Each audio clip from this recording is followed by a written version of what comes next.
Good by India बहुत जल्द आप सब लोग मुझे चाइना में दिखेगा। सिर्फ मुझे नहीं, पूरा अरुणाचल को चाइना में दिखेगा, क्योंकि चाइना यहाँ अरुणाचल में धीरे धीरे करके घुस रहा है। यहाँ के जमीन कब्जा कर रहा है। यहाँ के लोग, पब्लिक, जनता चिल्ला चिल्ला के सरकार को बोल रहा है कि एक्शन लो, बट सरकार का तरफ से कुछ भी एक्शन नहीं ले रहा है, बस झूठ मूठ का बातें। अगर ऐसा ही चलता रहा तो बहुत समय नहीं लगेगा, बहुत साल के बाद चाइना अरुणाचल को पूरा कैप्चर कर लेगा और आप सब, हम अरुणाचल वासियों को चाइना में दिखेगा।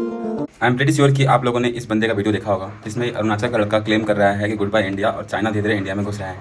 लेकिन हम जानना चाहते हैं आज कि क्या ये आज का मुद्दा है। चाइना 1962 से ही बोल रहा है। 1962 में जब वॉर हुआ था इंडिया चाइना के बीच में, we lost almost 6 districts of India of Arunachal Pradesh, जिसके अंतर्गत आता है Tawang, west Kameng district of Arunachal Pradesh, जिसके बोमडिला तक और रूपा और चाकू 20 किलोमीटर से सिर्फ आसाम का जो प्लेन्स है वो बच गया था। फिर आता है एक और district upper Subansiri, past Limeking along the Taksing. ये वही ताकसिंग है जहाँ पे अभी चाइना ऐसा कहा जा रहा है कि इंटर किया है, बिकॉज वहाँ पर बहुत दिन से बॉर्डर डिस्प्यूट था। इसी कारण, क्योंकि इंडिया चाइना का बॉर्डर को फिक्स नहीं है, वहाँ पे एक लाइन नहीं किया हुआ है, बस उसको लाइन ऑफ एक्चुअल कंट्रोल बोलता है। वो इंडिया तरफ से बोला गया, चाइना एक्सेप्ट आज तक नहीं किया है उसको। और जब बोलते हैं 1962 जब इंडिया वॉर लॉस किया था चाइना से, उसके बाद चाइना वापस चले गया था और मैकमोहन लाइन से 22 किलोमीटर उस पार गया था, मतलब तिब्बत में।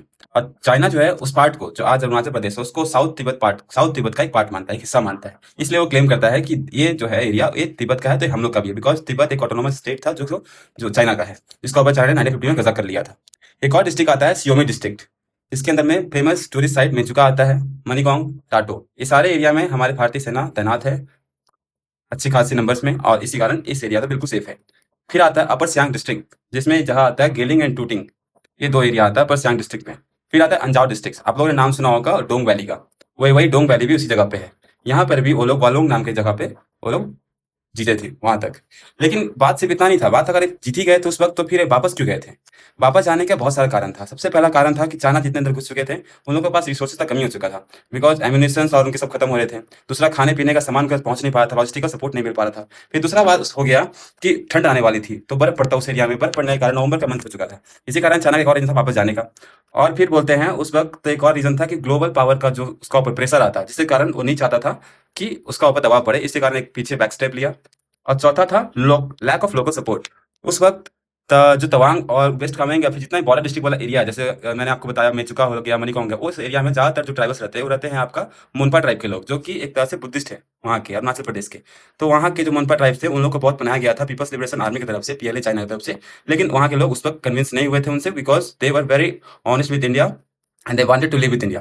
That is why they gave up and they went back. And another reason was कि उस वक्त जब पंडित जवाहरलाल नेहरू जो हमारे देश के प्रधानमंत्री थे, इमरजेंसी में उन्होंने अमेरिका से भी हेल्प मांगा था, मदद मांगा था कि ऐसा सब बात है, हमारे ईस्टर्न जो पार्ट है हम लोग का देश का, उसमें चाइना का एग्रेशन के कारण हम लोग लैंड लॉस करने वाले हैं, तो हमें आपकी सहायता चाहिए। तो अमेरिकन एयरफोर्स से ही मदद लिया गया था।